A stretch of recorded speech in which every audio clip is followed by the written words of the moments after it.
Hop on board. Hurry, we don't have much time. We're on a cosmic journey to find the biggest star in the universe.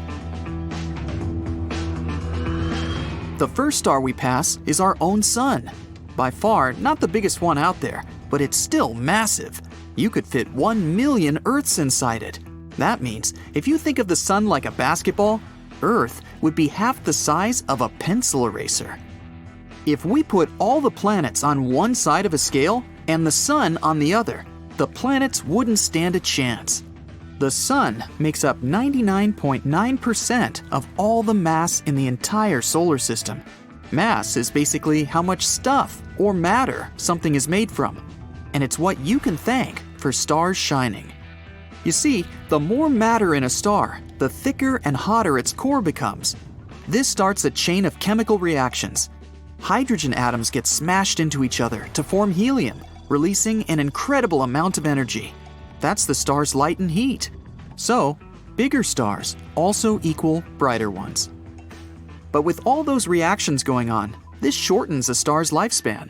When it starts to run out of fuel, the star will enter the giant phase. It'll expand and turn red. Which brings us back to the task at hand. The biggest star we'll find is likely to be on the edge of its life.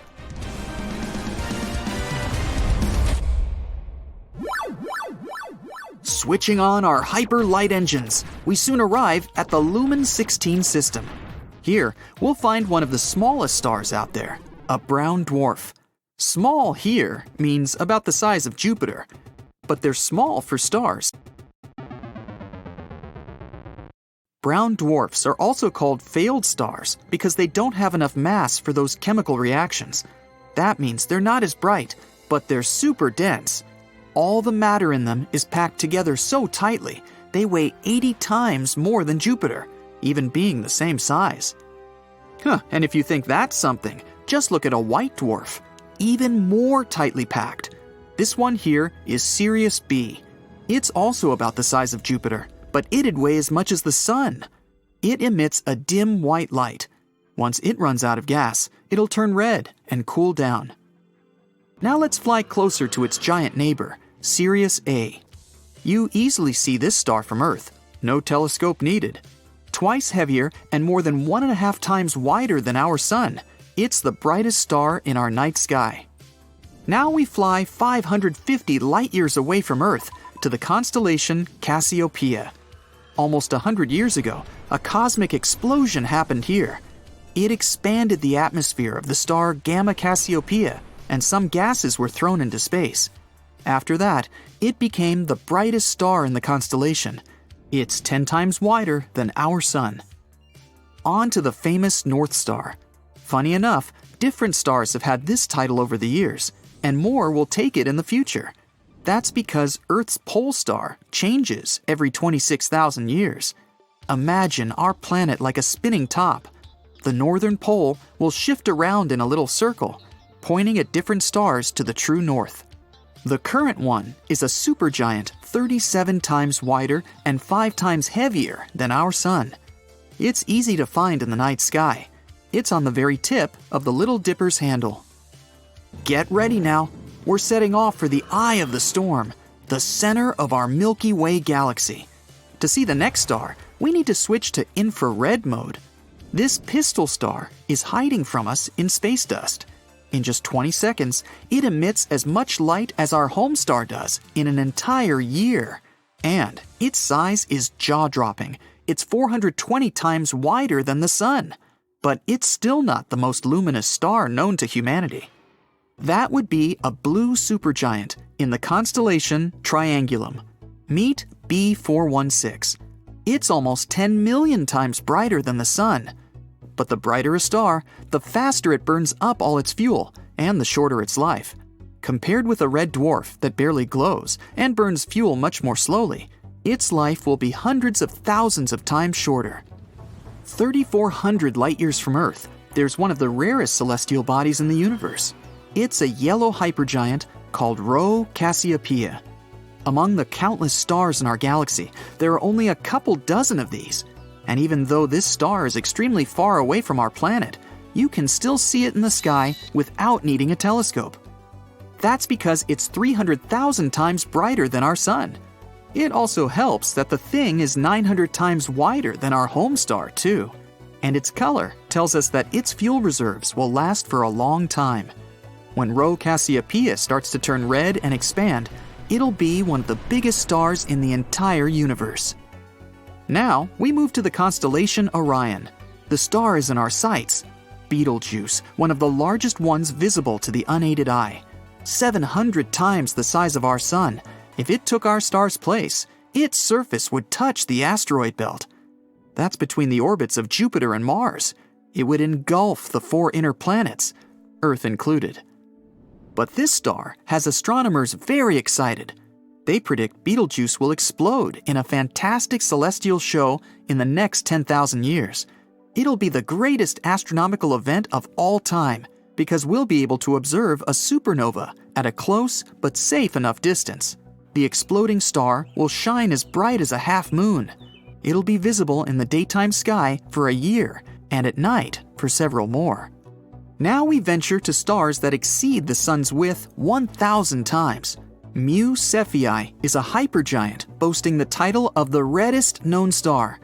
Its color tells us that the fuel gauge is getting closer and closer to empty, but it's still so big that it could hold 1 billion suns in it.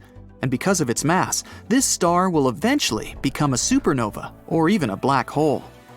Let's take a trip of almost 4,000 light years from home. Here it is, a red supergiant called VY Canis Majoris. It's one of the biggest and brightest stars of the Milky Way. It could fit 3 billion suns. And even though it's so huge, this thing is surprisingly light, only 17 weights of the sun. In the context of celestial bodies, you could call this star an inflated balloon. In the next 100,000 years, VY Canis Majoris will explode in a hypernova. Gamma radiation will destroy all life in the local part of the universe. But this star is so far from our solar system that it wouldn't mean any harm to us. If we placed MY Cephei in the center of our solar system, it would bulge all the way out to Saturn's orbit. To remind you just how far away Saturn is, think of it this way. It takes the sun's light 8 minutes to reach Earth. To get to Saturn, it takes well over an hour. Compared to this massive star, the sun is just a grain of sand. It's one of the most luminous and reddest stars in our universe. The bigger and redder the star, the closer it is to its end. So, we're not looking at just a titan of the universe, but also one of the oldest celestial bodies out there. The second biggest star in the universe is UY Scuti. It's about 1.5 billion miles wide, 16 times the distance from the Earth to the Sun. This is a pulsating variable star. Its brightness changes about every 2 years. UY Scuti is a record breaker in fuel combustion per year. Scientists expect it to evolve back to hotter temperatures like a yellow giant. Our journey is coming to an end. Before us, we behold Stephenson 218. It takes 20,000 years for light from this star to reach Earth. It's hard not to see this red supergiant on our tiny terrestrial home. It's 2,150 times wider than our sun. We'd need 10 billion suns to fill its volume. For comparison, the average beach contains only about 5 billion grains of sand. What would the Earth look like if it was born in another solar system? I did a little research for you to find out, and the results were surprisingly wholesome. There are some warm tropics, strong winds, and giant dragonflies. But okay, let me explain from the very beginning. Since 1995, NASA has discovered more than 4,100 planets outside the solar system. Unfortunately, most of them are either flying ice balls like Neptune or gas giants like Jupiter. But there are still as many as 161 planets similar to our Earth. And one of them is very close to us, in the Alpha Centauri constellation. There are 3 stars in this constellation. 2 of them are called Alpha Centauri A and Alpha Centauri B.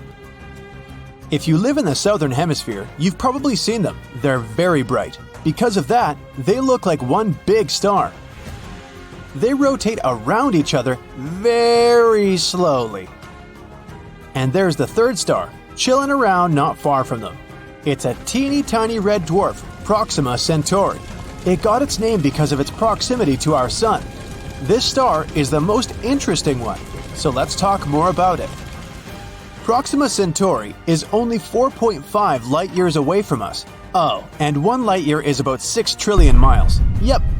If we went there, it would have taken just a little over 165,000 years of traveling in a space shuttle. Oh, you think that's a lot? For the universe, it's like checking on your fridge. Proxima Centauri is much lighter and much smaller than the Sun. It's also 2 times colder than the Sun, with a temperature of 3,000 Kelvin. That's why we can't see it without a telescope. On the bright side, though, it will burn for trillions of years, and you don't have to worry that one day it will eat us like our Sun. And yes, our twin planet is located right next to Proxima Centauri. This planet is called Proxima b. Yeah, I know, they got creative with all these names. I hope you won't get confused. It's slightly larger and more massive than the Earth. This planet is located in the habitable zone of Proxima Centauri. It means that there can be water and even some microorganisms there. Yes, it's possible that one day we'll find some life there. But right now, we don't know much about this mysterious planet. It's probably a rocky planet like our Earth and has a similar landscape, but this is just a theory. Who knows what kind of jokes the universe can throw at us? It would be a shame to fly 165,000 years just to stumble upon a giant piece of ice or something. Fortunately, we probably don't have to wait that long. The big brains are now developing a technology that would allow us to move at the speed close to the speed of light. If they succeed, we'll get to Proxima b in just 20 years. But anyway, this video is not just about Proxima b. It's about what would have happened if life had originated not in our solar system, but in Alpha Centauri. What if we were orbiting Proxima Centauri, or the other 2 stars? So now, let's imagine that the Earth has replaced Proxima b. I'm going to call this new planet New Earth. Guess I'm not very creative at naming either. First of all, the orbit. The new Earth must be about 25 times closer to its star than Proxima b is. Otherwise, it would be unimaginably cold. Let's move the planet a little closer. Excellent. The day still lasts 24 hours, but our orbital period is very high. Proxima b revolves around its star in 11 days. But we'll make it in just 8. Hey, a birthday party every week? Sign me up. Oh, hold on, there's another problem. You see, Proxima Centauri is a flare star. This means that sometimes, just out of nowhere, it throws out some stellar winds. These winds carry around a bunch of ionized particles, which then settle on the planets. Yeah, our Sun also does that, but Proxima Centauri tries to finish us off 2,000 times harder than our Sun, so the radiation levels are off the scale, to say the least. Don't worry, it's fine. All we need are incredibly strong magnetic fields. They will help us create a very thick atmosphere that can protect us from the Proxima Centauri's tantrums. So now it's going to be very warm, or not. Another problem. Scientists are still not sure how exactly Proxima Centauri's planets rotate around it. What if they turn out to be tidally locked, like our moon? Then one half of the new Earth will be a frying pan, and the other half will be some frosty deserts. Oh, it's fine, we'll just settle down somewhere in the middle. Didn't expect that I would ever say this, but it will definitely be warm at the North Pole. And if we're lucky with the rotation, we'll just get a cozy, warm planet. The average temperature is about 70 degrees Fahrenheit, and there aren't any extreme temperatures. On the new Earth, we have much more water. The weather is generally pretty crazy, some very strong winds and quite destructive rains that can go on for quite a long time, but you can adapt. Temperature changes are much more noticeable in the mountains. Just like on Earth, the higher you climb, the colder it gets, except it's very cold right here at the top. Because of this, the mountains and hills have jungles below and snow-covered deserts on the tops. But in general, it's almost like the Earth's tropics. The flora is very rich, the trees are very low but lush. The thick atmosphere also makes flying easier, so there are a lot of large flying animals, like dragonflies with a wingspan of 16 feet. Moving on. The sky here is much lighter than that on Earth and very cloudy. Sometimes it may seem completely white. But the starry night is beautiful and bright. There are 4 suns. Our main one is Proxima Centauri. We can also see 2 bright Alpha Centauri stars. And finally, our old sun, which looks like a bright, distant star. I'll allow you to shed a tear for the old Earth. There's a few planets near us, like Proxima Centauri c. The host star is surrounded by 2 belts of cosmic dust, so get ready for some gorgeous, colorful night views. So what we have in the end is a little crazy, but a beautiful green planet. I personally wouldn't mind moving there already. What about you? Write in the comments. Alright, so now we know what would have happened if our Earth had been born near Proxima Centauri. What about the other 2 stars? Unfortunately, we won't be able to rotate near 2 stars at the same time. Scientists suspect that Alpha Centauri A and B have some kind of common planet that jumps from one orbit to another, but it's probably very cold. Let's choose Alpha Centauri A. Just like on the new Earth, here our average temperatures are about 70 degrees Fahrenheit, but now the temperature variation is quite large.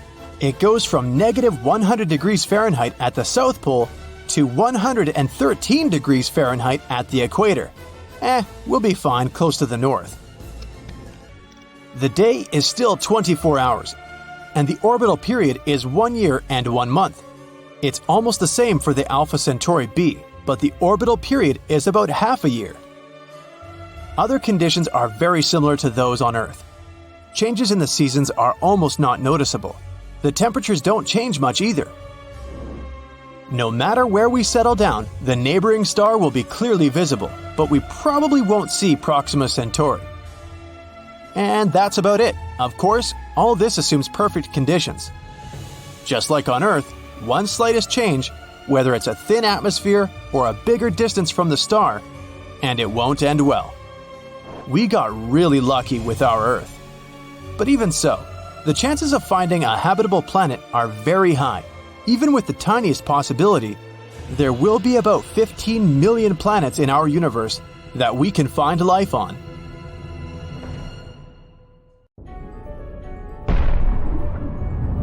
Now, it's been a long time since there was a supernova in the Milky Way.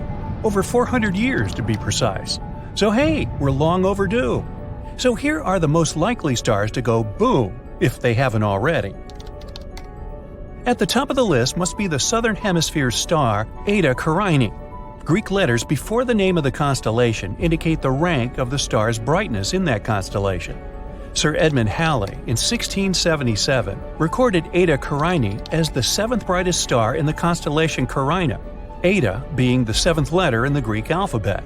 It might not have looked very bright to Sir Edmund and his contemporaries in the 17th century, but modern studies of Eta Carinae estimate it's 5 million times more luminous than our Sun. Luminous is a technical word astronomers use. It doesn't just mean brightness. Luminosity refers to the total energy released at all frequencies. Eta Carinae releases 5 million times more energy than the Sun. Truly one of the whoppers of the Milky Way, Eta Carinae is 100 times more massive and 240 times larger than our yellow-white dwarf sun, Sol. Obviously, since it appears dim, Eta Carinae is pretty far away, about 7,500 light-years away. Yet even at this distance, if this star goes hypernova, it can still impact Earth's ozone layer, disrupt satellite communications, and harm astronauts. 159 years after Halley's observation, Eta Carinae experienced a nova-like explosion.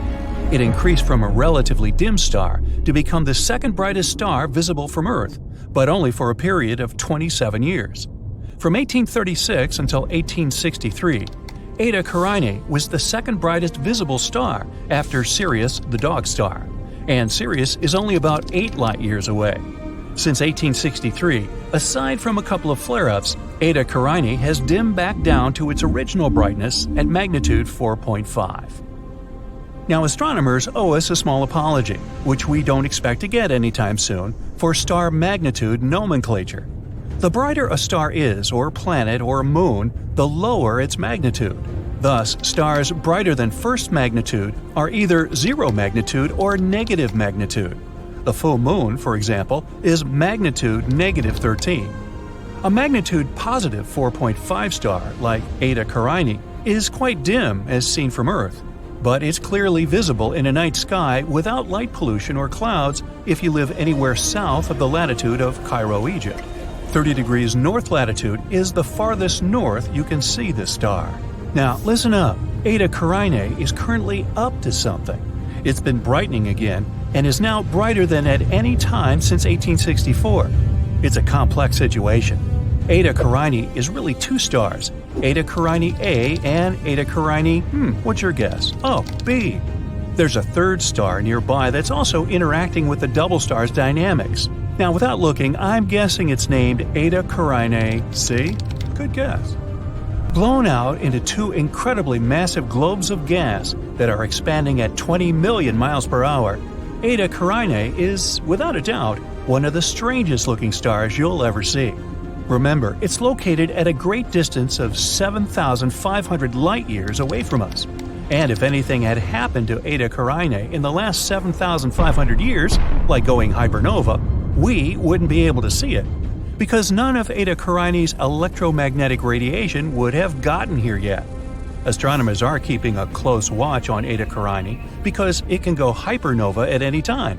Or maybe it already did 5,000 years ago, in which case we'd only have to wait another 2,500 years to see it. Yeah, like I'll put it in my planner. Now, from a list of over 30 likely candidate stars that might go supernova, Rho Cassiopeiae is many astronomers' choice. Another Greek letter, Rho, is the 17th letter in the Greek alphabet. It means that Rho Cassiopeiae is the star with the 17th brightest apparent magnitude in the constellation Cassiopeia. Yet Rho Cass, a nickname, is only one of 7 known yellow hypergiant stars in the Milky Way. It's another whopper. To be seen at magnitude 4.5 from a distance of about 10,000 light-years away, Rho Cass must be a very large star, a hypergiant. Placed where the Sun is, Rho Cass would encompass the orbit of Mars. But it's still yellow. It's not a red giant star. Red indicates a cooler surface temperature. Rho Cass, as huge as it is still as hot on its surface as our Sun, or even a little hotter. That can only mean two things. Deep inside its core, Rho Cass is fusing atoms much heavier than hydrogen or helium. Plus, Rho Cass is producing much more energy than a red giant star. In the year 2000, Rho Cass erupted massively. It brightened by 2 orders of magnitude as it ejected 10,000 times the mass of Earth into space at 4 times the speed of sound. Astronomers detected the signature of titanium oxide in this eruption. This means that Rho Cass is much closer to going supernova, or in this particular case, hypernova, than astronomers used to assume. Iron is just a few steps above titanium in the periodic table, and when iron forms, fusion stops and a star collapses. Rho Cass is really close, or more correctly, was really close. Because the eruption we saw in the year 2000 really happened 10,000 years before, many astronomers think Rho Cass has already gone hypernova, formed a black hole, and doesn't even exist anymore. Meanwhile, Betelgeuse caught everyone's attention not so long ago. The star, not the movie. It dimmed dramatically, appearing only 37% as bright as it usually is. Is it getting ready to go supernova? Betelgeuse is by far the brightest star in the whole sky, in infrared light. This is an important fact because it relates to Betelgeuse's status as a supernova candidate, as we shall soon see. Betelgeuse is also named Alpha Orionis, another Greek letter designation. So we should conclude that Betelgeuse is the brightest star in Orion, right? Wrong. It's the second brightest star in its constellation. Rigel, or Beta Orionis, is the brightest one in that region. Figure that one out. It may be because Betelgeuse is classified as a semi-regular variable star, which sounds kind of redundant to me. Its approximately 400-day cycle of pulsation changes its brightness by about one full magnitude, going from much brighter than a first magnitude star to closer to a second magnitude star. But never was Betelgeuse observed to dim so rapidly or so drastically as it did recently. So what's going on with it? Well, from late 2019 to mid-2020, Betelgeuse went through a period of substantial dimming during a mass ejection event. The world astronomy community jumped on the situation, and in the course of their investigations, they came up with some surprising new factual data on Betelgeuse. First, Betelgeuse is not as far away as we once thought. The new, more accurate distance for Betelgeuse is 548 light-years. That's 25% closer than previously measured. The second new fact, Betelgeuse's diameter has been reduced by the same percentage. The star is now known to be 25% smaller than previously believed. The cause of Betelgeuse's dramatic dimming was also determined. The giant star ejected a cloud of gas that contained magnesium. The cloud blocked a large portion of the light coming from Betelgeuse and made it appear visually much dimmer than it really was. Magnesium is not halfway to iron on the periodic table, which means Betelgeuse is not as far along on the path to a supernova as was suspected previously. When iron starts forming in a star, it means that this star is close to shutting down its fusion reactions. The next step is implosion. We aren't quite there yet with Betelgeuse. This star emits most of its energy as infrared light, and it also indicates that its core is most probably still burning helium, and not something that would greatly increase the amount of heat, like carbon for instance. Betelgeuse will still go supernova, but not for another 100,000 years. So you can cross it off your supernova list for the time being. And as for how to correctly pronounce Betelgeuse, you can say it any way you like.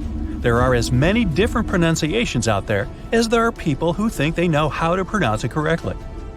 Now, supernova 1987A caught astronomers off guard when it lit up the Large Magellanic Cloud 100,000-plus light-years away from the Milky Way.